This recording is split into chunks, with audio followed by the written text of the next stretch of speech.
চরমোনাই যায় একবার চরমোনাই গেছিলাম। চরমোনাই কি আপনার চরমোনার কালার চরমোনাই কে চরমোনার পিস চরমোনাই চরমোনাই চরমোনাই কিসের চরমোনাই এই চরমোনাইর চরমোনাই যে হাক্কানি পীরের অবস্থা কি? এ বইটার নাম হচ্ছে আল্লামা সৈয়দ মোহাম্মদ ইসহাক রাহিমাহুল্লাহর রচনাবলী 2, মানে দ্বিতীয় খণ্ড। আর এই বিদাতি সুফি পীরদের ভাষা শোনেন, এরা বড় বড় জাহাজ নিয়ে চলে আসবে। এখনো বাংলাদেশে কিছু ভণ্ড পীরের অনুসারীদের মধ্যে আমরা দেখি, যখন ফতুয়া পক্ষে থাকে বাহবা, বিপক্ষে গেলে বেদাতি। এই বইটা ভেদে মারেফত বা ইয়াদে খুদা, এখানে লেখা আছে চরমোনাই দরবারের প্রতিষ্ঠাতা সৈয়দ মোহাম্মদ ইসহাক। ইয়াজিদের ব্যাপারে আমাদের দেশের জনৈক ব্যক্তিবর্গরা বলে থাকে ইয়াজিদ 100 রাকাত তাহাজ্জুদ নামাজ পড়তো। এমনকি ইতিহাসে পাওয়া যায় ইয়াজিদ তো প্রতিদিন 100 রাকাত নফল নামাজ পড়তেন। 100 রাকাত নফল নামাজ পড়তেন। আসসালামু আলাইকুম রহমতুল্লাহ। দর্শক, আজকের ভিডিওতে আমরা জানবো চরমোনাই সম্পর্কে, যাদের দলের নাম বাংলাদেশ ইসলামী আন্দোলন। এই চরমোনাই ইসলামিক আন্দোলন কি তারা হকের পথে আছে নাকি তারা ভণ্ড? দর্শক, এই সম্পর্কে আজকের ভিডিওতে আমরা জনপ্রিয় প্রসিদ্ধ কয়েকজন আলেমের মতামত জানবো। এই আলেমদের মধ্য থেকে যাদের মতামত সহিহ কুরআন হাদিস এবং দলিল ভিত্তিক মনে হবে, সেটি আপনারা আপনাদের বিবেক দিয়ে গ্রহণ করবেন। তো দর্শক, চলুন আলেমদের মতামত আমরা শুনে আসি। এই বইটা ভেদে মারেফত বা ইয়াদে খুদা, এখানে লেখা আছে চরমোনাই দরবারের প্রতিষ্ঠাতা সৈয়দ মোহাম্মদ ইসহাক, তার রচনাবলীর 2 নম্বর খণ্ডে পাঠ পাঠ করা আছে, ভেদে মারেফত আছে এর মধ্যে, নওজুবিল্লাহ। এখানে 15 পৃষ্ঠা একটা জঘন্য কথা উল্লেখ করেছে, যে কথাটা খুবই দুঃখজনক। শামসুদ তাবরিজি নামে এক লোকের কথা নকল করতে গিয়ে এক বৃদ্ধা মহিলার নাতি মরে গেছিল, সেই কথাটা উল্লেখ করতে গিয়ে যখন তার পীর সাহেব তাকে জিজ্ঞেস করছে, কান্না করছে নাতিকে সামনে রেখে, তখন সে বৃদ্ধা বলছে যে একটি পুত্র ছিল আমার খেদমত করত, কিন্তু ইন্তেকালের পরে আমার একটা নাতি ছিল, বয়স 12 বছর, সে গাভী প্রতিপালন করে আমাকে দুধ খাওয়াতো। এই ঘটনা, কিন্তু আল্লাহ তাকে নিয়ে গেছে, মারা গেছে। তো এখন কি করলো? এই পীর বলল, হে ছেলে, তুমি আমার হুকুমে দাঁড়াও। মারা গেছে, ছেলে দাঁড়িয়ে গেল এবং বলল, তখনই ছেলে উঠিয়া দাঁড়াইল এবং বলিল, আমার দাদু কোথায়? দাদা স্নেহ ভরে কোলে জড়াইয়া বলিল, দাদা তুমি মরিয়াছিলে, এখন কি রূপে জীবিত হইলে? নাতি বলিল, আল্লাহর ওলি আমাকে জিন্দা করিয়াছেন। এই যে ঘটনাটা, তৎকালীন বাদশাহ জানতে পেরে জিজ্ঞেস করলো, আফসোস, যদি আল্লাহর আদেশে জিন্দা হইতে বলিতেন, মানে আল্লাহর আদেশে জিন্দা হোক এটা যদি বলতে হতো। বাদশার কথা উত্তর দিছে, কুতুব সাহেব উত্তর করিলেন, মাবুদের কাছে আবার কি জিজ্ঞাসা করিব, তাহার আন্দাজ নাই। নাউজুবিল্লাহ। এই ভাষাটা দেখেন, মাবুদের কাছে আবার কি জিজ্ঞাসা করিব, মানে মাবুদের কাছে কিছু জিজ্ঞেস করার দরকার নাই, তারপর তাহার আন্দাজ নাই। আস্তাগফিরুল্লাহ। তারপরে বলছে, এই বৃদ্ধার একটি মাত্র পুত্র ছিল, তাহাও নিয়াছে, বাকি ছিল এই নাতিটি, সে গাভী পালন করিয়া কোনরূপ জিন্দিগি গুজরান করিত, এখন এটিও নিয়ে গেল। তাই আমি আল্লাহ পাকের দরবার থেকে জোরপূর্বক রূহ নিয়ে আসিয়াছি। এই যে ভেদে মারেফতের 15-16 পৃষ্ঠায় এই ভাষাটা উল্লেখ করেছে। তাহলে এখানে আল্লাহর মান থাকলো কি? আল্লাহকে কিভাবে অপমান করলো এখানে? আপনারা চিন্তা করছেন যে আমাদেরকে গালিগালাজ করছে, মতিউর রহমান মাদানীকে গালিগালাজ করছে, শেখ আব্দুল রাজ্জাক বিন ইউসুফকে গালিগালাজ করছেন। নাউজুবিল্লাহ, আস্তাগফিরুল্লাহ। এটা করবে তো স্বাভাবিক, যারা আল্লাহর মান নিয়ে খেলা করছে। একই বইয়ের 69 পৃষ্ঠায় আরেকটি কথা লিখছে, নাউজুবিল্লাহ। এইটা মানুষের মধ্যে আল্লাহ যে বিলীন হয়ে যায়, বিলীন হওয়ার সময় রূহটা যে বিলীন হয়ে যায়, মিলিত হয়ে যায়, তখন অবস্থাটা কি হবে সেইটা উদাহরণ দিতে গিয়ে আল্লাহ সম্পর্কে এই ভাষাটা কিভাবে বলছে। যদি স্ত্রীর গায়ে হাত দিলে শরীর গরম হইয়া উঠে, তবে মাসুকে হাকিকি আল্লাহ পাকের নামে কেন তাসির থাকিবে না? আস্তাগফিরুল্লাহ। মানে স্ত্রীর শরীরে মানুষ হাত দেয়, দিলে শরীর গরম হয়, মানে উত্তেজনা। পরে লেখছে আবার, হ্যাঁ, যদি কেহ খোঁজা হয় তবে তাহার স্ত্রীর শরীরে হাত দিলে কখনো তাহার মধ্যে ইশক মহব্বত পয়দা হইবে না। এমনি ভাবে যাহাদের দিল মরা তাহাদেরও আল্লাহ পাকের নামে কোনো তাসির হইবে না। বন্ধুগণ, নিজের স্ত্রীর সঙ্গে মিলিবার সময় যদি উত্তেজনার সৃষ্টি হইতে পারে, তবে মাবুদের সঙ্গে রুহু মিলিতে কেন উত্তেজনার সৃষ্টি হইবে না? আস্তাগফিরুল্লাহ, নাউযুবিল্লাহ। আল্লাহকে যারা অপমান করে, আল্লাহকে যারা অপমান করে, রাসূলের শান মর্যাদা নিয়ে যারা খেলা করে, তারা তো আমাদের বিরুদ্ধে বলবেই, এটা স্বাভাবিক। ইয়াজিদের ব্যাপারে আমাদের দেশের জনৈক ব্যক্তি বর্গরা বলে থাকে ইয়াজিদ 100 রাকাত তাহাজ্জুদ নামাজ পড়তো। এমনকি ইতিহাসে পাওয়া যায় ইয়াজিদ তো প্রতিদিন 100 রাকাত নফল নামাজ পড়তেন, 100 রাকাত নফল নামাজ পড়তেন, সব সময় রোজা রাখতেন, হাফেজে কোরআন ছিল, হাদিসে ভান্ডার ছিল, অতুলনীয় জ্ঞান তার মধ্যে ছিল, নামাজ ইমামতি করিয়া পড়াইতেন, কোনদিন নামাজ কাজা করছে ইতিহাস কেউ বলতে পারবে না। তাকবীর উলার সাথে নামাজ পড়তো, গুণের তো অভাব নাই ইয়াজিদের। ইয়াজিদ রহমাতুল্লাহ আলাইহি, হযরত ইয়াজিদ 100 রাকাত তাহাজ্জুদ পড়তো, সাইকেল হাদিস আছে। এইটা নিঃসন্দেহে ইয়াজিদের কাছে মুরিদ হইল। ইয়াজিদের প্রশংসা যে করে সে এই যুগের ইয়াজিদ। তাহাজ্জুদ নামাজ ন্যূনতম 2 রাকাত 4 রাকাত, উর্দে 12 রাকাত পড়া হইলো সুন্নত, আর ইয়াজিদে পড়ছে 100 রাকাত। চিন্তা করছেন? এবার সাইকেল হাদিস আছিল, সাইকেল হাদিস বলে আছিল, সাইকেল হাদিস আছিল। পৃথিবীর কোন মুহাদ্দিস তার থেকে হাদিস বর্ণনা করে নাই, হাদিস গ্রহণ করে নাই। ইয়াজিদ নামাজি নয়। হাফিজ ইবনে কাসির আল বেদায়া ওয়ান নেহার মধ্যে উল্লেখ, ইয়াজিদ প্রতিষ্ঠিত বেনামাজি ছিল, চিহ্নিত বেনামাজি। 5 ওয়াক্ত নামাজি পড়তো না, 100 রাকাত তাহাজ্জুদ পড়ে। কথা কন না, মানুষ বাটপারি যে করে, বাটপারের পিছনে একটা আলামত থাকে। নামাজ 5 ওয়াক্ত ফরজ নামাজই পড়ে না, বলে 100 রাকাত তাহাজ্জুদ নামাজ পড়ে না। মিথ্যা কথা না? ইয়াজিদের ব্যাপারে এই ধরনের কথা টোটালি মিথ্যা এবং জঘন্য মিথ্যা। এবং সে চিহ্নিত মদখোর ছিল, দিনে রাত্রে মদ ছাড়া তার চলতোই না। নাউজুবিল্লাহ বলেন। এগুলি আমার বানানো কথা নয়, তাফসিরে রুহুল মাআনির মধ্যে উল্লেখ আছে। আল্লামা মাহমুদ আলুসি বাগদাদি রাহমাতুল্লাহ আলাইহি তিনি উল্লেখ করেছেন, ইয়াজিদ মারাত্মক মদ্যপায়ী ছিল, অনেক ভয়ঙ্কর মদ্যপায়ী ছিল, এবং তার মৃত্যু অবস্থায় মদ খাইছে। মৃত্যুর আগেও মদ খাইয়া অচেনা রোগ হয়েছিল। ওই অবস্থায় এক নারীর প্রেমে পড়ছে। কত বড় বদমাইশ আছে!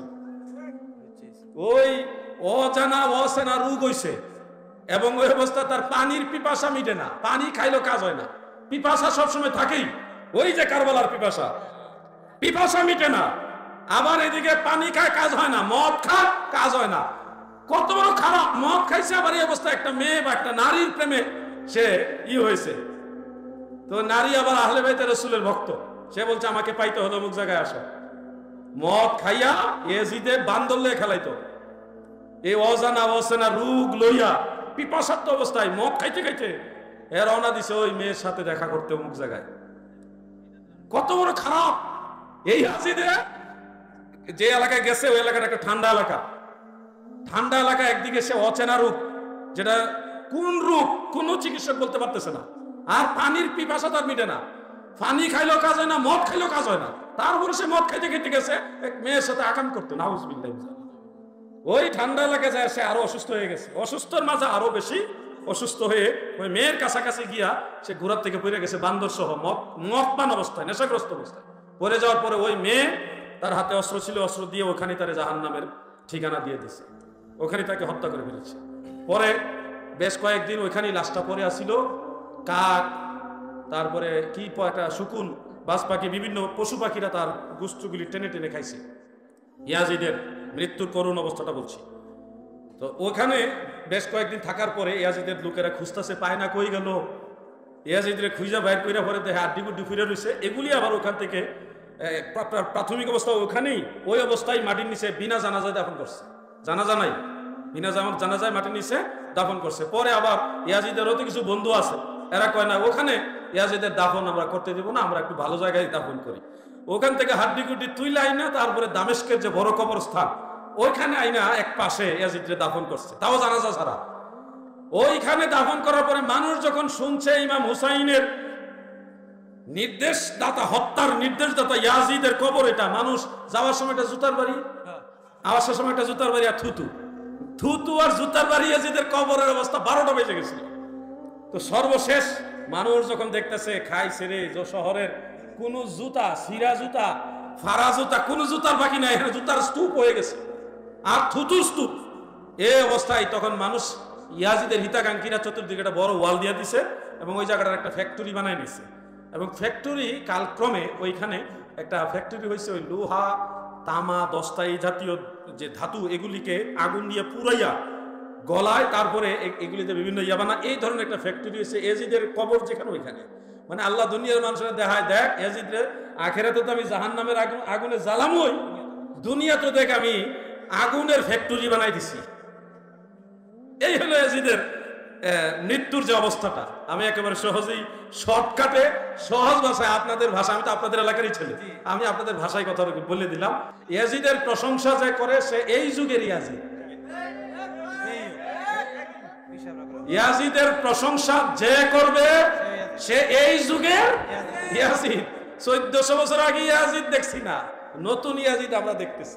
ইয়াজিদ রহমাতুল্লাহ আলাইহি, হযরত ইয়াজিদ 100 টাকা তাহাজ্জুদ পড়তো, সাইকেল হাদিস ছিল, এইটা নিঃসন্দেহে ইয়াজিদের কাছে মুরিদ হইল।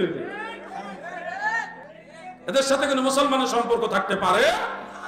রব্বিস সামাওয়াতি ওয়াল আরদ, যিনি আল্লাহ আকাশসমূহ এবং পৃথিবীর রব, মালিক। ওমা বাইনাহুমা, আর এই উভয়ের মাঝে যা কিছু রয়েছে তারও মালিক তিনি। আর রহমান, যিনি পরম করুণাময়। লা ইয়ামলিকুনা মিনহু খিতাবা, তার সাথে কেউ কথা বলার অধিকারী হবে না, তার সাথে কেউ কথোপকথনের ক্ষমতা, সম্বোধনের ক্ষমতা রাখবে না। সেখানে কারো এই ক্ষমতা নেই যে আমি আল্লাহর সাথে কথা বলবো। সুবহানাল্লাহ, কোরআনের ভাষা শোনেন আর এই বিদাতি সুফি পীরদের ভাষা শোনেন। এরা বড় বড় জাহাজ নিয়ে চলে আসবে আর আল্লাহকে জিজ্ঞাসা করাই লাগবে না, জাহাজ ভর্তি করবে আর নিয়ে জান্নাতের মধ্যে জাহাজ ঢুকিয়ে দিবে একবারে। আউযুবিল্লাহ, আউযুবিল্লাহ, কি গুমরাহি এসব! আর এই গুমরাহিতে জাতি পড়ে আছে। কোরআন এবং হাদিস তাদের মাঝে মজুদ রয়েছে, কোরআনের তেলাওয়াত হচ্ছে আর বক্সা হচ্ছে, কিন্তু কোরআন শিক্ষা হয় না, কোরআনের প্রতি আমল হয় না। কোরআন হাফেজ তৈরি করা হচ্ছে শুধু ওই সিডির মতো করে, এখানে করে সিডি ব্যাস, আর কোরআনের অর্থ বুঝলো না, সম্বোধনও বুঝলো না, আর কোরআনের বাস্তবায়ন আমলও করলো না জাতিতে মুসলিম। যার ফলে আকীদায় শিরকি আর বিদআত আর কুফরি আর গুমরাহি আর এসব ধৃষ্টতা। কি করে এই দুঃসাহসিকতা যে সেই দিন হাসরের মাঠে আমাদের মুরব্বীরা বড় বড় গৌস কুতুবরা বড় বড় জাহাজ নিয়ে হাজির হয়ে যাবে, কোনো চিন্তা করবে না, বাস আমাদের মুরিদ হয়ে যান আর আমাদের নজরানাগুলি আমাদের মাহফিলে এসে দিয়ে যান, ব্যাস কাজ হয়ে গেল। এখনো বাংলাদেশে কিছু ভণ্ড পীরের অনুসারীদের মধ্যে আমরা দেখি, যখন ফতুয়া পক্ষে থাকে বাহবা, বিপক্ষে গেলে বেদাতি। কথা বলেন, সবাইকে বলছি না, সুফিবাদী ভণ্ড পীর যারা রাজনীতির নামও ব্যবসা করে, পীরের নামও ব্যবসা করে, দুধও খাইতে চায়, দুধের সরও খাইতে চায়। ফতুয়া পক্ষে থাকলে মারহাবা, আর বিপক্ষে গেলে কবে যাবা। কথা বলেন, পেশি শক্তি দেখায়। বেটা, লঞ্চের পাশা দইরা আসছো, আমার জন্ম নারায়ণগঞ্জ। ভাই বোন, আপনি নারায়ণগঞ্জের সন্তান, বাপদাদা আসছে আরব থেকে জোনপুর হয়ে বাংলাদেশ ইসলাম প্রচারে, আমার তো জন্ম নারায়ণগঞ্জ, বাংলাদেশি। কথা বলেন, আমার সামনে তো হুমকি দমকি দেয় না, কারণ এই বিচি টিচি আমি গণি না। বিচি বললো আবার রাগ করে, আর বিচি মানে বীজ, এই যে গাছের বীজ আগে হয় না, বিচি কেন বলি, যে বিচি থেকে গাছ হইতে টাইম লাগে না। এই সব ছোটখাটো মৌলবীদের তো বয়স হয় নাই, পরিপক্কতা আসে নাই, ঠিক কিনা? দুধও খাইবা, দুধের সরও খাইবা, রাজনীতি করবা করো, সুন্নত তরিকায় করো। পশ্চিমাদের গোলামি করে, আব্রাহাম লিঙ্কনের অনুসরণে রাজনীতি করে ওইটারে আবার জিহাদ বলবা, কুফর।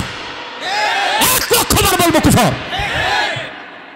হ্যাঁ, নির্বাচন সেটা আমার ফতোয়া আর ওলামায়ে দেওবন্দের ফতোয়া এক। তারা কেউ নির্বাচনকে জিহাদ বলেন নাই, আমি যা বলি তারাও তা বলেছেন। সেটা কি?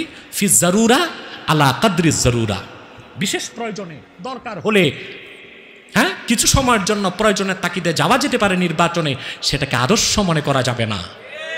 আর জিহাদ মনে করলে তো কুফর হবে।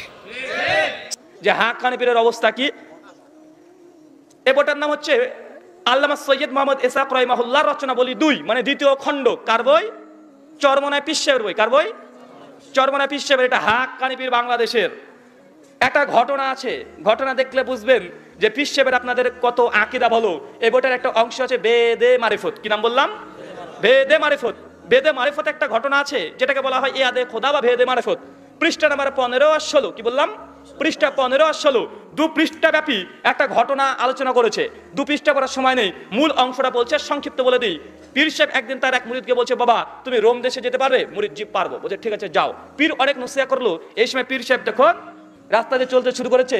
চলতে চলতে দেখছে একটা বুড়ি বয়স্ক একটা মেয়ে একটা মৃত শরীর নিয়ে রাস্তার মধ্যে কাদাকাটি করছে ঝোপের ধারে। পীর সাহেব এসে উপস্থিত। এই মেয়ে কি সমস্যা, কি হয়েছে? মেয়ে তখন জবাব দেয় যে দেখুন বাবা, আমার একটা সন্তান ছিল, ওই সন্তানটা অনেকদিন আগে আল্লাহ নিয়ে নিয়েছে, মানে মারা গেছে। আর আমার একটাই নাতি ছিল, এই নাতিটা কোনো রকম গরু টরু পালতো, পালার পরে আমরা এটা দুধ বিক্রি করে আমরা নাতি আর আমি হচ্ছে দাদি দুজন আমরা কোনো সংসারটাকে চালিয়ে যেতাম। তখন দেখছেন আমার নাতিটা মর অবস্থা আছে, আল্লাহ নিয়ে নিয়েছে। তো আমি এখন হতাশ যে আমি কি করি, আমাদের জীবনটাকে কিভাবে অতিবাহিত করব, এই জন্য আমি এই দুঃখে কাঁদছি। পীর সাহেব তখন বলছে, পীর সাহেব কি বলছে শোনেন, পীরের কথাটা এবার দেখেন। বেদে মারিফত পৃষ্ঠা নম্বর 15 16। ভাই দোষ কিন্তু আমাকে দেবেন না, আমি টাকা দিয়ে কষ্ট করে কিনেছি রে ভাই, পকেটের টাকা লেগেছে আমার, পড়েছি কষ্ট করে আমি এ মোটা বইটাকে, তারপরে নোট করতে হয়েছে, আবার প্রত্যেকটা প্রোগ্রামে আমাকে বেঁধে নিয়ে যেতে হচ্ছে। ভাই কষ্ট আছে না? নাই আমার অনেক কষ্ট ভাই। আবার পড়বো আমি নিজেই, শোনাবো আপনাদের, ভাই দোষ আমার। হুজুর তো বইটা লিখেছে কেন? পড়ার জন্যই তো। তো একটু পড়ি, আসেন দেখি হুজুর কি তোফা দিয়েছে আমাদেরকে পীর সাহেব। তিনি বলছেন দেখেন, হুজুর বলিলেন এই ঘটনা কি সত্য? বৃদ্ধা উত্তর করিলেন সত্য হওয়াতে কোনো সন্দেহ নেই। তখন হুজুর বলিলেন, মানে পীর সাহেবের বলছে দেখেন, হুজুর বলিলেন হে ছেলে তুমি আমার হুকুমে দাঁড়াও। ভাই বাংলা বইটা আরবি না, যে আপনাকে ধোকা দিবে যে না তোমরা তো বাঙালি, তোমরা আরবি বুঝো না, তুমি কোন মাদ্রাসায় পড়েছো, এই কথা তো বলতে পারবে না। হুজুর কি ভাষায় বলে গেছে ভাই? বাংলাতে লিখছে দেখেন যে হে ছেলে তুমি আমার হুকুমে দাঁড়াও। মানে পীর সাহেব মরা ছেলেটার কাছে এসে বলছে, এত কষ্ট লেগে পীরেরা সহ্য লাইনি, পীর তখন মৃত লাশের কাছে এসে বলছে হে ছেলে ওঠ আমার হুকুমে দাঁড়া। ভাই বলুন তো, ঈসা আলাইহিস সালাম মৃত মানুষকে জীবিত করতো কি করতো না? করতো। কি বলতো? তুমি আমার হুকুমে দাঁড়াও, বিজনিল্লাহ তুমি আল্লাহর হুকুমে দাঁড়াও। সূরা ইমরান আয়াত নম্বর 49। পীরের ক্ষমতা দেখেছেন, এসে বলছে উঠ আমার হুকুমে দাঁড়া। ভাই এখানে শেষ না, পিকচার আবি বাকি হে, আরো আছে, একটু নিচে নামতে দেন, যত নিচে নামবো তত দুর্গন্ধ বের হবে। এবার দেখেন কি বলছে। তখনই ছেলে উঠাইয়া দাঁড়াইয়া এবং বলিল আমার দাদু কোথায়? দাদু স্নেহ ভরা কোল জোড়ায় বলিল দাদা তুমি মরিয়াছিলে, এখন কিরূপ জীবিত হইলে? মানে তার দাদা জিজ্ঞেস করছে তুই মরে গেছিলি, তুই কি বলছিস জীবিত হলি রে? এখন দেখেন কি বলছে। নাতি বলিলেন আল্লাহর ওলি আমাকে জিন্দা করিয়াছে। কে? আল্লাহর ওলি আমাকে জিন্দা করিয়েছেন। চিন্তা করেছেন ভাই, আল্লাহর ওলি নাকি তাকে জিন্দা করিয়েছেন? বা বলুন তো এই আকীদা নিয়ে ইবাদত করলে ইবাদত কবুল হবে? ভাই এই যে হাক্কানি পীরের যদি এই অবস্থা হয়, যে না হাক্কানি ওগুলো অবস্থা কি? হাক্কানি পীরের যদি এই নোংরা প্রস্তাব চাকিদা হয়, বা যারা একদম গোমরা পথভ্রষ্ট ভণ্ড তাদের আকীদা কি চিন্তা করেছেন? আমি হাক্কানি নিয়ে আলোচনা করছি এই জন্যই যেন বাতিলগুলোর আকীদা কি এগুলো আলোচনা করতে না হয়। তারপরে কি লিখছে দেখেন, এখানে ক্ষান্ত নয়, এই ঘটনা প্রকাশ হওয়ার পরে খাঁটি মুসলমান বাদশার কাছে এই খবর পৌঁছানো হইল। বাদশাহ কুতুব সাহেবের দরবারে হাজির করিয়া জিজ্ঞাসা করিলেন হুজুর আপনি কি বলিয়া বৃদ্ধাকে জিন্দা করিয়াছেন, বৃদ্ধার নাতিকে? মানে যখন দেখছে মরা মানুষকে তাজা করে দিয়েছে পীর সাহেবের এত বড় কারামত, তখন বাদশার কাছে খবর গেছে। বাদশা তখন বলছে যাও পীরকে এবার টেনে নিয়ে আসো। পীরকে নিয়ে এসছে। পীরকে তখন বাদশা জিজ্ঞাসা করছে তুমি কি বলে এই মরা মানুষকে তাজা করেছো? তখন পীর দেখেন বাদশার সামনে এবার কি বলছে। বাদশার সামনে কি বলছেন আরো আশ্চর্য হবেন, পীরের জজবা দেখেন। পীর সাহেব বলছেন তখন, তিনি বলিলেন যে আমি বলে আছি হে ছেলে আমার আদেশে জীবিত হও। কার সামনে? এবার বাদশার সামনে। বাদশা বলছে তুমি এই বলে জিজ্ঞেস উঠতে বলেছো? এবার বাদশা রেগে গেছে। বাদশা কি বলছে দেখেন, বাদশা বলেন আফসোস যদি আল্লাহর আদেশে জিন্দা হইতে বলিতেন। মানে বাদশা তাওহীদ ঠিক ছিল। বাদশা তুমি বলেছো তোমার ইচ্ছাতে উঠবে, তুমি এটা না বলে যদি বলতে আল্লাহর ইচ্ছাতে তুমি ওঠো, মানে বাদশা তাওহীদ ঠিক ছিল। পীর সাহেবের ক্ষমতা দেখেন, পীর সাহেবের আরো জজবা বেড়ে গেছে। পীর সাহেব কি বলছে দেখেন। এবার কুতুব সাহেব উত্তর করিলেন মাবুদের কাছে আবার কি জিজ্ঞাসা করিব? নাউজুবিল্লাহ মিন জালিক। যখন বাদশা বলছে তুমি যদি বলতে আল্লাহর আদেশে জিন্দা হও, এই কথা বলে জিন্দা করতে তাতে ভালোই হতো। পীর সাহেব বলছে মাবুদের কাছে আল্লাহর কাছে কি জিজ্ঞাসা করবো? আল্লাহর আন্দাজ নাই। নাউজুবিল্লাহ মিন জালিক। ভাই কেউ যদি বলে করেন যে মিথ্যা কথা বলছি বা বানিয়ে বলছি, ভাই জিব্বা আমার আর দা কোদাল আপনার কর্তন করে দিবেন যদি কথা যদি প্রমাণ করতে না পারি। ভাই যারা আছেন পড়ে যাবেন, বইটা স্পষ্ট লিখেছে যে আল্লাহর আন্দাজ নাই, আল্লাহর কাছে কি জিজ্ঞাসা করবো? নাউজুবিল্লাহ মিন জালিক। এরপরে কথা লেখেন, দেখেন কি লিখেছে। এই বৃদ্ধার একটি মাত্র পুত্র ছিল। এবার দেখুন পীর সাহেব বলছে কষ্টের কথা, কেন তাকে চিন্তা করেছে। পীর সাহেব যুক্তি প্রমাণ পেশ করেছে বাদশাহের সামনে। কি বলছে? বাদশাকে বলছে এই বৃদ্ধার একটি মাত্র পুত্র ছিল, তাহাও নিয়েছে, বাকি ছিল এই নাতিটা যে গাভী পালন করিয়া কোনরূপ জিন্দেগি গুজরান করিত, এখন এটাও নিয়ে গেল। তাই আমি, মানে পীর সাহেব, তাই আমি আল্লাহর পাকের দরবার থেকে জোরপূর্বক রূহ নিয়ে আসিয়াছি। নাউজুবিল্লাহ মিন জালিক, আস্তাগফিরুল্লাহ, মাআযাল্লাহ। ভাই বলুন তো এটা হাক্কানি পীর? বেটা কি পীর? হাক্কানি পীর, ভণ্ড পীরে বই পড়ছি। ভাই দোষ যেন আমার না হয় যে রুহুল আমিন ভারতবর্ষ থেকে এসে বাংলাদেশের পীর ফকিরের বিরুদ্ধে আচরণ করেছে। ভাই ভারতের মানুষের কাছে বই বিক্রি করেছেন কেন? বই বিক্রি করেছেন পড়েছি ভাই, পড়ার জন্যই তো। কেন বেদে মানে 94 নম্বর পৃষ্ঠাতে শেষ দিকে পীর সাহেব স্পষ্ট লিখেছে যে বাবারে আমি তোদের জন্য 27 খানা কিতাব রচনা করিয়াছি, তোরা এটা পাঠ করা, আমল করা, জান্নাতে যা। ভাই পাঠ করতে বলেছে আর কিতাবের মধ্যে বইকে। ভাই আমি পড়েছি। ভাই আমার দোষ, এ কাগজ তোমারা, কলম ভি তোমারা, ছাপনে বলা প্রেস ভি তোমারা, সির্ফ জবান ব্রাদার রুহুল আমিন কা। মানে কাগজও তোমার, কলমও তোমার, ছাপিয়েছ নিজেদের প্রেস থেকে, শুধু জবানকার, জবানটা শুধু আমার। ভাই দোষ আমাকে দিলাম আছে? ভাই এটা যে হক্কানি পীরের অবস্থা। শুধু বইটা নিয়ে যদি পোস্টমর্টম করতে যাই ভাই 2 ঘন্টার শুধু আলোচনা দরকার, এত নিকৃষ্ট কথা আছে। আর একটা পড়ি, না পড়লে মনটা থামছে না। পড়বো? রাগ করবেন? দেখেন কি লিখছে, হুজুরে পাক। হুজুরে পাক না না পাকেরা, এরা পাক না না পাকেরা ভাই বুঝি না। দেখেন কি লিখছে, দেখেন। এবার পড়ছি আশেকে মাসুক, একটা অধ্যায়। এর মধ্যে একটা অধ্যায় আছে আশেকে মাসুক, ইশকে ইলাহি, মানে আল্লাহর প্রতি ভালোবাসতে গিয়ে ফানাফিল্লা হয়ে গেছে। পৃষ্ঠা নাম্বার 35, এখানে সব দাগানো আছে রে ভাই, সব দাগিয়ে রেখেছি, মার্ক করে রেখেছি। পৃষ্ঠা নাম্বার 35 কি লিখছে দেখেন। পীর সাহেব কেবলা যখন যে আদেশ করিবেন তাহাতে কোনো প্রকার কিলোকাল, কিলোকাল এটা ফার্সি শব্দ। কিলোকাল মানে কি জানেন? আপত্তি। কিলোকাল না করিয়া অর্থাৎ নিরাপত্তিতে তাহা করিতে থাকিবেন, করিতে মানে করিতে থাকবেন। হাফেজ রাহিমাহুল্লাহ ফরমায়াছেন কামেল পীরের আদেশ পাইলে নাপাক শারাব, শারাব মানে বোঝেন মদ, কামেল পীরের আদেশ পাইলে নাপাক মদ দ্বারাও যায় নামাজ রঙিল করিয়া তাহাতে নামাজ পড়ো। নাউজুবিল্লাহ মিন জালিক। কি বলছে? কামেল পীরের আদেশ পাইলে, কামেল পীরের আদেশ পাইলে নাপাক মদ দ্বারা নিজের যায় নামাজটাকে রঙিল করিয়া নামাজ পড়ো। যদি পীর সাহেবের হুকুম না শুনো তোমার মুরিদই থাকবে না। ভাই চিন্তা করেছেন? তারপরে দেখেন আরো কত কি লিখেছে, তারপর লিখছেন দেখেন। অর্থাৎ শরীয়তে কামেল পীর সাহেব যদি এমন কোন হুকুম দেন যা প্রকাশ্য শরীয়তের খেলাফ হয়, তবু তুমি নিরাপত্তিতে আদায় করিবে। বলছে পীর সাহেব যদি এমন আদেশ দেয় যেটা শরীয়তের বিরোধী, পীর সাহেব বলছে যা তুই ওই মেয়েটার সঙ্গে জেনা কর, যা জেনা কর, জেনা কর। যে পীর সাহেব হুকুম করে তো মুরিদকে শুনতে হবে, জেনা করতে যেতে হবে। যদি মুরিদ জেনাতে রাজি না হয় তার মুরিদই থাকবে না। ঘটনাগুলো লেখা আছে, আমি লম্বা পড়ছি না, শুধু এতটুকু আপনাদের জন্য যথেষ্ট। বাট এটা হাক্কানি পীর। চিন্তা করেছেন হাক্কানি পীরের অবস্থা কি? ভাই আর কিছু আলোচনা করার জরুরত নাই। মহান ঈশ্বর তাআলার কাছে দোয়া প্রার্থনা, আল্লাহ সুবহানাহু ওয়া তাআলা তোমাদের সকলকেই সঠিক হক জানা বোঝার পরে আমল করার তৌফিক দান করো। আল্লাহুম্মা আমিন। জি, চরমোনাইকে কি আপনার বাতিল মনে হয়েছে কোনো সময়? তো তাহলে প্রশ্ন করেন কেন? আলে হক মানুষ, আমাদের মানুষ। জি ভাই, ছোটখাটো টুকটাক সমস্যা তো সব জায়গাতেই কিছু থাকবে, একদম নিখাত পরিপূর্ণ আপনি পাবেন না, কিন্তু মৌলিক জিনিস ঠিক আছে এটা দেখতে হয়।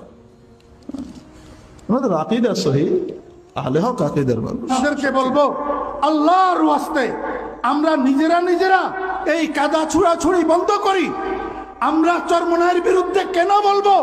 চরমোনাইয়ের বিরুদ্ধে বললে আমাদের লাভ কি? আমরা এই দেশে হাজার হাজার লক্ষ লক্ষ হক্কানি ওলামায়ে কেরাম, বিজ্ঞ আলেম আছে যারা চরমোনাইকে পছন্দ করে।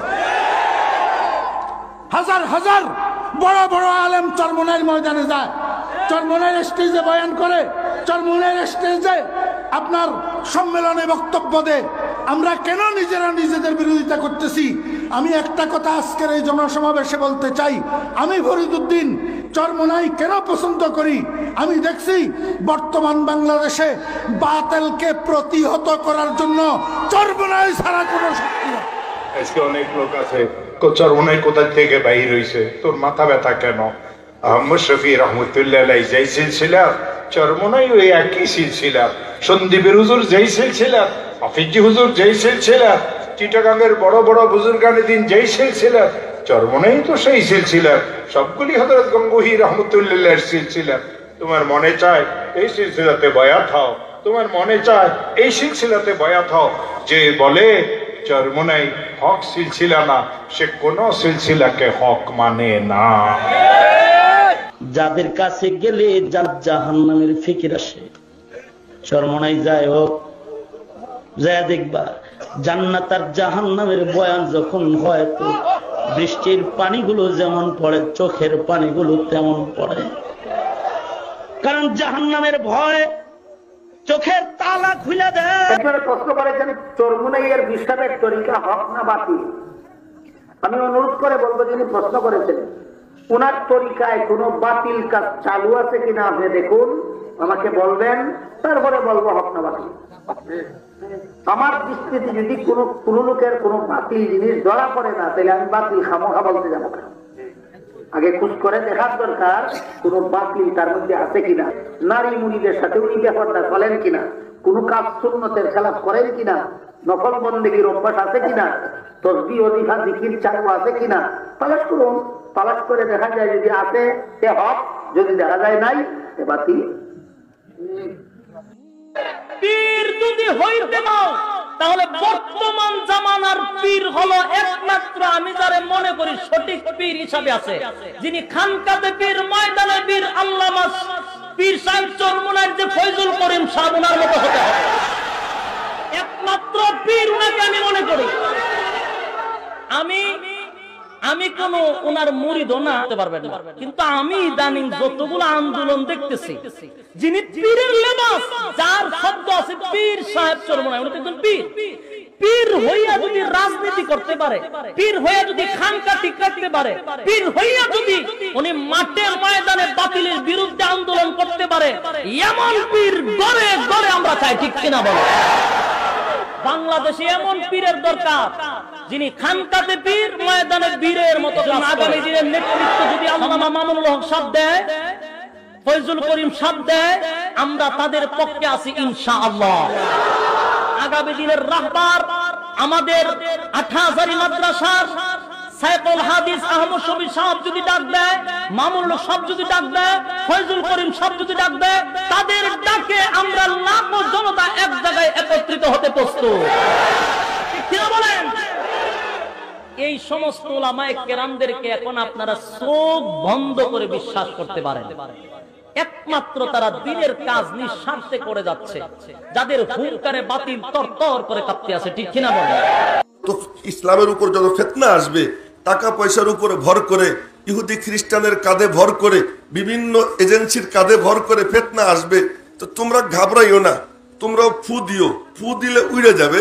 তো ইনশাআল্লাহ আমাদের আলহামদুলিল্লাহ ফু দেওয়ার লোক আল্লাহ তাআলা মিলে দিচ্ছে শাইখে চরমনাই। যেভাবে মাঝে মাঝে উনি ফু দেন, তো ফিতনা ভয় পায়। আর আমাদের মাঝে মাঝে একটু ফোর্স করতে হবে। সেই ফোর্স হলো যে আমরা যে আসি, আমরা যে ভেসে আসিনি, আমরাও এই দেশের নাগরিক। আমরা এই দেশের নাগরিক। অমুকে বলবে তোমাদেরকে বের করে দিব, থমকে বলবে তোমরা চলে যাও। এই চলে যাও যে বলতেছে, ওরা গোলামের বাচ্চা, গোলাম। যে প্রয়োজনে শয়তানের সাথে ঐক্য করব, তারপরও ভালো মানুষের সাথে ঐক্য করব না। এই ভিডিও ফুটেজ এক শ্রেণীর মিডিয়ার লোকেরা এমন করে কাটছাট করেছে, বিএনপির ওই কথার জবাব দিয়েছে শাইখে চরমনাই, শয়তানের সাথে ঐক্য করব, প্রয়োজনে ওদের সাথে ঐক্য করব না। এই কথাটা খালি রেখে সামনের পিছনের সব বাচ্চা বাদ দিয়েছে। আর এই সামান্য কয়েক সেকেন্ডের একটা ভিডিও সামনে পাবার পরে আমি যে কথাগুলি ভিডিওতে বলেছি সেটা মারাত্মক ক্ষতি করে ফেলেছি ইসলামী আন্দোলনের উপরে। আমরা একজন দিনের দায়ী হিসাবে আর একজন দিনের দায়ীকে কটাক্ষ করি, এটা আসলে ইসলাম সম্মত না, এটা ইসলাম সাপোর্ট করে না। সে আমার একজন দিনী ভাই, আমি তার একজন দিনী ভাই। আজ আমি তার বিপক্ষে কথা বলছি, কালকে তো সে আমার বিপক্ষে কথা বলবে। এক কথা বলবে কেন? জামাতি ইসলাম বলেন, চরমনাই বলেন, তাবলিগ বলেন, জমিয়ত বলেন, হেফাজতে ইসলাম বলেন, যত ইসলামিক দল আছে সবগুলি আল্লাহ রাজি খুশির জন্যই কাজ করছে। আমি কেন তাদের পক্ষে বিপক্ষে কথা বলবো বলেন? আমার মিডিয়ারা হুজুরের মুখ থেকে যা শোনেন শুরু থেকে শেষ পর্যন্ত দেবেন, এমন এমন কিছু হট কথা কাটার পরে আপনারা ছেড়ে দেন, সেটা দেখে এক পক্ষ সমালোচনা করতে বাধ্য হয়। আজকে বিভিন্ন জায়গা থেকে আমারে মানুষ ফোন করে বলছে, হুজুর আপনি কাজটা কেন করলেন? এটা তো পুরো ইসলামী আন্দোলনের উপরে, ইসলামী আন্দোলনের নেতাকর্মীর উপরে চলে যাচ্ছে, আপনি এটা কেন করলেন? ইসলামী আন্দোলনের কোন নেতাকর্মী কি শয়তানের সাথে ঐক্য করতে চায়? আমি প্রত্যেকটা ভাইকে বলেছি, ভাই আসলে সামান্য কয়েক সেকেন্ডের এই ভিডিও ফুটেজ দেখার পরে আমি যা বলেছি, আপনি শোনার পরে যতটুকু না কষ্ট পেয়েছেন তার চেয়ে বেশি ব্যথায় আমি ব্যথিত হয়েছি। সর্বনেকে অন্য দিকে মনে করতাম, আমি তো বুঝতেছি তাদের মতো সুন্নতের উপর আমল করেন আর কেউ নাই। সাথে সাথে ঘটনা বললেন কি, এখনো যে রুমে বসেন নাই, দরজায় দাঁড়ানো, বলছেন যে পায়খানায় গেছে একজন, বাইরে হওয়ার সময় ডাইন পাও দিয়ে বাইরে হইতে দেখে তারা ধাক্কায় ঢুকে দিছে। তুই সুন্নতের খেলাফ করিস কেন? বাম পাও দিয়ে বাইরে হো, ডাইন পা দিয়ে বাইরে হো। ঢুকার সময় বাম পা, বাইরে হওয়ার সময় ডাইন পা, সে বাম পা দিয়ে বাইরেতে ছিল। কয় ভাই এইরকম যদি সময় সুন্নতের উপর আমল করত, দেশ পরিবর্তন হয়ে যেত।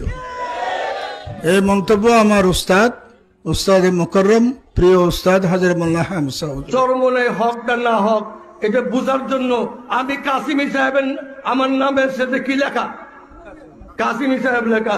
আমি দেওবন্দে লেখাপড়া করছি, দেওবন্দে ঘাস কাটছি না আমি দেয়া।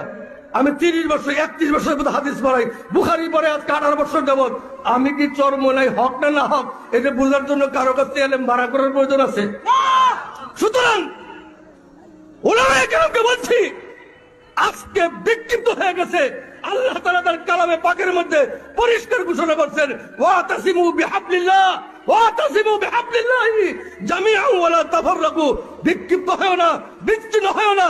আজকে জনসাধারণের চাইতে যারা সাধারণ রাজনীতি করে এদের চাইতেও উলামায়ে কেরাম আরো বেশি বিক্ষিপ্ত হয়ে গেছে। 2 বছর পরে দারুল উলুম দেওবন্দের মুফতি আজম, যিনি এশিয়া মহাদেশের মুফতি আজম, মুফতি হাবিব রহমান খায়রাবাদী সাহেব আসলেন চরমনাই।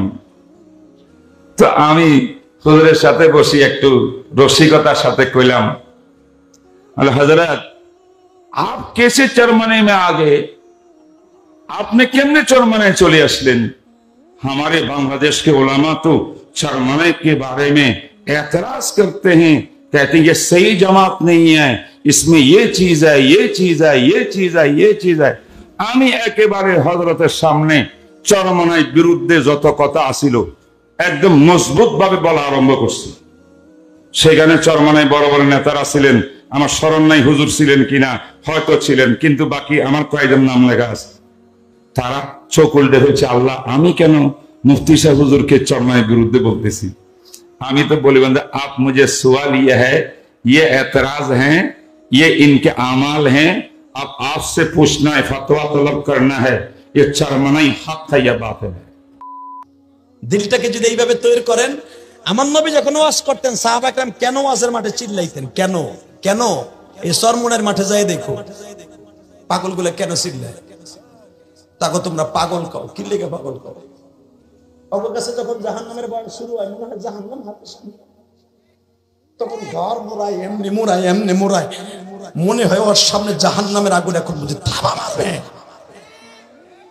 এই জন্য চিল্লে তুমি আর আমি বুঝবো না, কোনো ইশকের মাঠে তুমি আর আমি যাই নাই, এই জন্য কবে করে কিরম বান্দরের মতো না। এ কথা বলো না। নবীর কিছু কিছু সাহাবী ছিল, ওরা জাহান্নামের বয়ান শুনে চিৎকার দিয়ে সিটে পড়ে দিয়েছে। আলহামদুলিল্লাহ বলতে পারলেন না? কিয়ামতের মাঠেও পড়ে যাইবা চিৎকার দিয়া। তুই চাইতেছো চরমনার বাতি যেন জমিন থেকে নিভিয়া যায়, আর আমি আল্লাহ যদি চাই চরমনার এই জিকিরের আওয়াজ চলবে, তোর বাপেও বন্ধ করতে পারবে। যতই বিরোধিতা করবি, যতই লেখালেখি করবি, যতই জবান দিয়া উল্টা পাল্টা বলবি, তোর জবানের ক্ষতি হবে, তোর হাতের ক্ষতি হবে, চরমনার কোনো ক্ষতি হবে না। রহমতুল্লাহি ওয়া বারাকাতুহু। নাহমাদুহু ওয়া নুসাল্লি আলা রাসূলিহিল কারীম, আম্মা বাদ। আমি ভূমিকা ছাড়াই দুই চার কথা আপনাদের সামনে আরজ করব। প্রথম কথা হলো, আজ জীবনের প্রথম আসলাম এখানে এবং এসে আমি অভিভূত। আমি আমার অভিব্যক্তি ব্যক্ত করার মতো ভাষা খুঁজে পাচ্ছি না, সুতরাং আল্লাহ পাকের শুকর আদায় করছি, আলহামদুলিল্লাহ।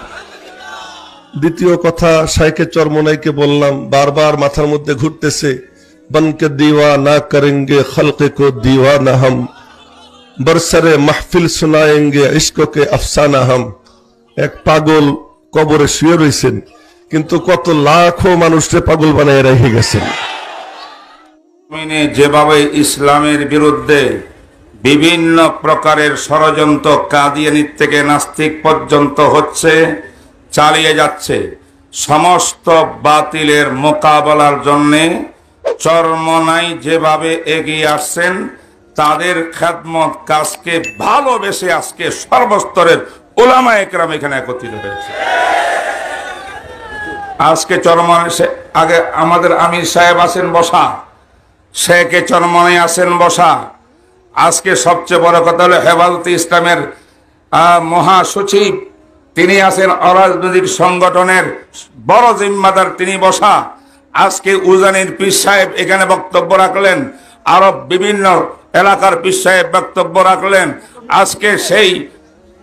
আজকে সেই বিভারিয়ার জামিয়া উনিসিয়া, যেটা হাটাদারির পরে সবচেয়ে প্রাচীন মাদ্রাসা, সেই মাদ্রাসার মহতম সাহেব নিজে বক্তব্য রাখলেন। আমার মনে হয় সিংহভাগ উলামায়ে কেরাম ঐক্যবদ্ধ হয়েছেন। আমির সাহেব, আপনি এগিয়ে চলেন, সমস্ত বাতিলের মোকাবেলা আমরাই করব ইনশাআল্লাহ। এ পর্যায়ে মূল্যবান বক্তব্য রাখবেন ব্রাহ্মণবাড়িয়ার ঐতিহ্যবাহী জামিয়া ইউনিসিয়া এর সম্মানিত মুহতামিম হযরত মাওলানা মুবারাকুল্লাহ সাহেব দাওয়াত বরকাতুহু আলিয়া।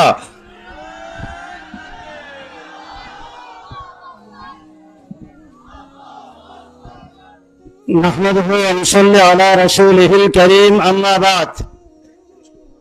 আজকের ঐতিহাসিক উলামা মাশায়েখ সুদী সম্মেলনের মুহতারাম সভাপতি চরমনাইর পীর সাহেব দামাত বরকাতুহুম, মুআজ্জাজ হযরত উলামায়ে কেরাম, সম্মানিত সুদী মণ্ডলী, সংক্ষেপ কথা।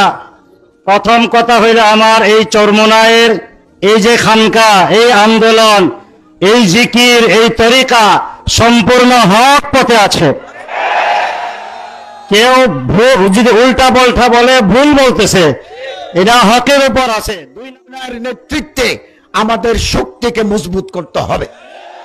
আপনারা লক্ষ্য করেছেন, বাংলাদেশ স্বাধীন হওয়ার পর থেকে এই বাংলা সরজমিনে যখন নাস্তিক্যবাদী ধর্মবিদ্বেষী শক্তি মাথাছাড়া দিয়ে উঠেছে, ভণ্ডপীর কাদিয়ানি সম্প্রদায় মাথাছাড়া দিয়ে উঠেছে, আমরা আনন্দের সাথে লক্ষ্য করেছি চরমনাইর হযরত পীর সাহেব, আমির সাহেব, নায়েব আমির সাহেব, আপনারা সবাই ময়দানে বাতিলের বিরুদ্ধে ঝাঁপিয়ে পড়েছেন।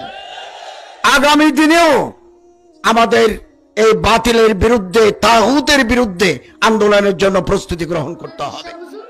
আমি জানতাম না হুজুর এখানে, আমি পাশের এক মাহফিলে ছিলাম, শুনছি যে হেদায়েতুল্লাহ আজাদি ভাইয়ের এখানে মাহফিল। সাইদ ভাই ফোন দিছে, বলতেছে রফিক কোথায় আছো? আমি বলছি ভাই যাত্রাবাড়ি। বলছি আপনি কোথায় আছেন? হেদায়েতুল্লাহ আজাদি ভাইয়ের মাদ্রাসায়। আমি বলছি কি, এখানে তো একটা প্রোগ্রাম। তো আমিও যাত্রাবাড়ি এক প্রোগ্রামে গেছি। আমি বলছি আচ্ছা ঠিক আছে ভাই, তাহলে আমি আসতেছি। যাই দেখি হাফিজুর রহমান সিদ্দিকী সাহেব ওখানে আছে, যাই দেখি চরমনাই হুজুর আছে ওখানে। 4-5 জন 7 জন মানুষের আড়ালে আমি, হাই ক্যামেরাম্যান উঠাই যা বাস্তব তা বলতেছি। হুজুরের কাছে যদি ভিডিও যায় তাহলে হুজুরও জানতে পারবে।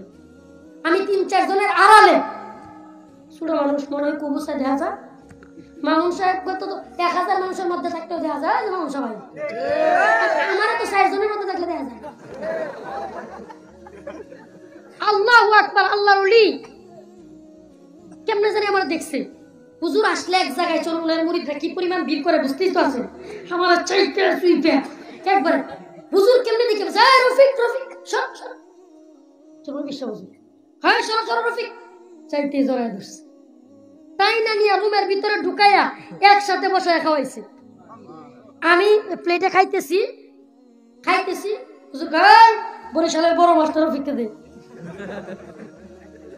হাফিজুর রহমান সাহেব বলে রফিক সাহেবকে দে মাছ দে আজাদি ভাইয়ের মাদ্রাসা ইউটিউবের সামনে বলতেছে বাট 1% মিথ্যা না ওনারা আমাদেরকে মুহাব্বত করেন আমরা ওনাদেরকে মুহাব্বত করি শত্রুতা নাই যে যে সেক্টরে কাজ করতে পারেন করেন না আমাদের আহলে দেওবন্দের যারা রাহবার ছিলেন যারা রাহনুমাই করতেন ইমারতের অতন্ত্র প্রহরী এর মধ্যে অন্যতম একজন বীর সিপাহ সালার আমার কলিজার টুকরা আমার আমির আমার নেতা মুফতি সৈয়দ ফয়জুল করিম দামাত বারাকাতুহু আলিয়া হযরত আমাকে বারবার বুঝাইতেন পাশাপাশি নৌলুদা ফয়েজি দামাত বারাকাতুহু আলিয়া বারবার বুঝাইতেন যে তুমি তো এই ঘরের সন্তান তুমি অন্য লাইনে চলাফেরা কেন করো আসলে মোট কথা আমার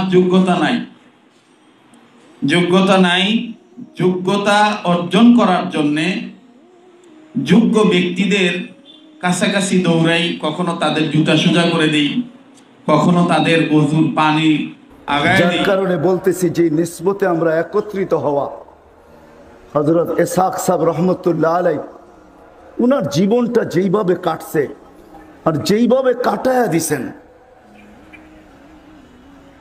দিছেন মাওলার প্রেমে যেইভাবে কাটায়া দিছেন আর শুধু নিজে মাওলার প্রেমিক ছিলেন না সারা দিন চিন্তা ফিকির এটাই ছিল যে সারা দুনিয়ার মানুষ আমাদের দক্ষিণ অঞ্চল হিসাবে আমি খুব ভালো মতে চিনি ছোটবেলার থেকে ভালো মতেই চিনি সারা দিন রাত এক করে হায় হায় হায় হায় নিজের পয়সা খরচ করেও মাইকিং করতেন হ্যাঁ আমরা ছোটবেলা দেখছি এবং শুনছি নিজের পক্ষ থেকে কারো পক্ষ থেকে না এক এলাকায় যাইতেন মানুষকে জমা করতেন আর উদ্দেশ্য এটাই ছিল যে প্রত্যেকটা মানুষ মাওলাকে পাওয়া যায় কথায় কথায় বললো হুজুর আপনি তো চরমনাইতে যান আমি কই যাই না একেবারে ভিতরে যাই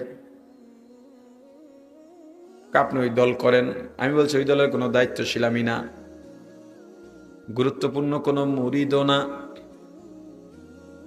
মূলত আমার মুরব্বী যে কয়জন তার মধ্যে উল্লেখযোগ্য জিরির হজরত আর যাত্রাবাড়ির হজরত কিন্তু চরমনাইতে আমি নিয়মিত আসা যাওয়া করি এরা যে জাহাজ টাহাজ কয় কিছু কন্যা কুফুরি কথা যে লোকটা আমাদের কইতেছে ওরে হাফ প্যান্ট খোলা ছাড়া মুসলিম না মুসলিমে বোঝা মুশকিল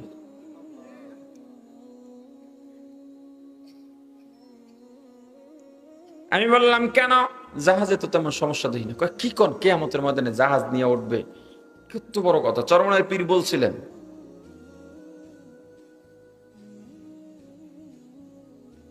কিয়ামতের ময়দানে রশিদ আহমদ গাঙ্গুহি হাজী ইমদাদুল্লাহ মুহাজির মক্কি রহিমাহুমুল্লাহ বড় বড় জাহাজ নিয়ে উঠবেন একটা উদাহরণ দিয়া বলছেন যখন নদীর মাঝে সাগরের মাঝে জাহাজ যায় বড় বড় তুফান ওই তুফানে যখন জাহাজটা ভেঙে যায় মানুষ তক্তা ধরেও বাঁচতে চায় অথবা জাহাজের মধ্যে যারা থাকে তারাই আল্লাহর ফজলে নিরাপদ থাকে কথা বলেন ঠিক কিনা তিনি আসলে জাহাজ দিয়া কি জাহাজ বুঝাইছেন কি বুঝাইছেন হাজী ইমদাদুল্লাহ মুহাজিরে মক্কি রশিদ আহমদ গাঙ্গুহি দ্বীনের মিশন নিয়ে তারা ঘুরতেছেন তারা যেই মিশনটা রেখে গেছেন তুমি যদি দ্বীনের ওই মিশনের মধ্যে থাকতে পারো কিয়ামতের ময়দানে আল্লাহ যদি তাদেরকে কবুল করেন তোমাদেরকেও আমাদেরকেও কবুল করতে পারেন আল্লাহ শাইখুল হাদিস রাহমাতুল্লাহি আলাইহি পীর সাহেব চরমনাইকে দেখে ওনার ভিতরে যে এমন এক উদ্দীপনা কাজ করলো মনে হলো যেন শাইখুল হাদিস তখন 25 বছরের তাগড়া যুবক হয়ে গিয়েছেন তিনি যে হযরত চরমনাই পীর সাহেবের হাতটা যে ধরছেন আর ছাড়েন নাই ওই হাত ধরেই মঞ্চে উঠেছেন ওই হাত ধরেই মঞ্চ থেকে নেমেছেন ওই হাত ধরা দুই শায়েখের ছবি এখনো পর্যন্ত বাংলাদেশের তৌহিদি জনতার হৃদয়ের মণিকোঠায় সংরক্ষিত আছে সেদিন শাইখুল হাদিস বলেছিলেন আমার ডান হাত চলে এসেছে আমি আর কারো প্রয়োজন নাই আমি আর কারো রক্তচক্ষুর পরোয়া করব না হযরত মরহুম চরমনাই পীর সাহেবের সাহেবজাদারা আছেন, বিশেষ করে ফয়জুল করিম ভাই, ওনাকে নিয়ে আর আমাকে নিয়ে এদেশের যুব সমাজ অনেক স্বপ্ন দেখে। আমার বড় ভাই মাহফুজুল হক সাহেব যেরকম আমার মুরব্বী, ফয়জুল করিম সাহেবের বড় ভাই রেজাউল করিম সাহেব অন্যান্য ভাইয়েরা ওনাদের মুরব্বী।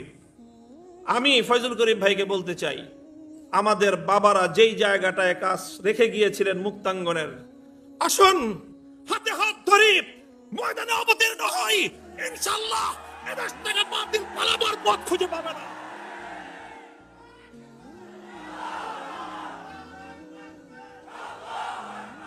ইনশাআল্লাহ সুম্মা ইনশাআল্লাহ। এগুলো শুধু কথার কথা নয়, শুধুমাত্র মঞ্চ গরম করার বক্তব্য নয়। আমি হৃদয়ের গভীরতা থেকে বলছি, ফয়জুল করিম ভাইয়ের সাথে দীর্ঘ বহুদিন আগে, যখন তিনিও ফয়জুল করিম না আর আমিও মামুনুল হক না, তখন আমরা দুইজন পল্টনের ওই সোহাগ হোটেলে বসে ফালুদা খাইছি। উনি আমাকে আপ্যায়ন করেছেন, বলেছিলেন যে মামুন ভাই আসেন, আমরা ঐক্যবদ্ধ হই এবং দীর্ঘ লং টার্ম পরিকল্পনা নিয়ে আমরা কাজের ময়দানে অগ্রসর হই। আমি সেই কথা স্মরণ করিয়ে, ভাইয়ের স্মরণ আছে কিনা জানি না, আমার স্পষ্ট মনে আছে তিনি আমাকে আপ্যায়ন করিয়েছিলেন জোর করে। তো সেই জায়গাটা থেকে আসুন আমরা হাতে হাত রাখি। দীর্ঘমেয়াদী আমাদের বড়রা ঐক্য গড়েছিলেন। শাইখুল হাদিস এবং চরমনাই পীর সাহেব রহমতুল্লাহ আলাই বাংলাদেশে ইসলামী আন্দোলনের জন্য যে ঐক্যের ভিত তারা তৈরি করেছিলেন, নানা অনভিপ্রেত কারণে, অনাকাঙ্ক্ষিত অনেক কারণে তার মধ্যে অনেক সময় ব্যাঘাত ঘটেছে, কিন্তু কখনোই ইনশাআল্লাহ আমরা এতটা দূরে সরে যাইনি যে আমরা পরস্পর একে অন্যের শত্রুতে পরিণত হব, আলহামদুলিল্লাহ। তবে আমাদের মধ্যে কাঙ্ক্ষিত যে ঐক্য, কাঙ্ক্ষিত যে নৈকট্য, কাঙ্ক্ষিত যে একতা দরকার, সেই একতার মধ্যেও আমরা নেই। কাজেই তবে এজন্য আমাদের ভবিষ্যতে আরো ইস্পাত কঠিন, দৃঢ় মজবুত ঐক্যের ভিত তৈরি করা দরকার।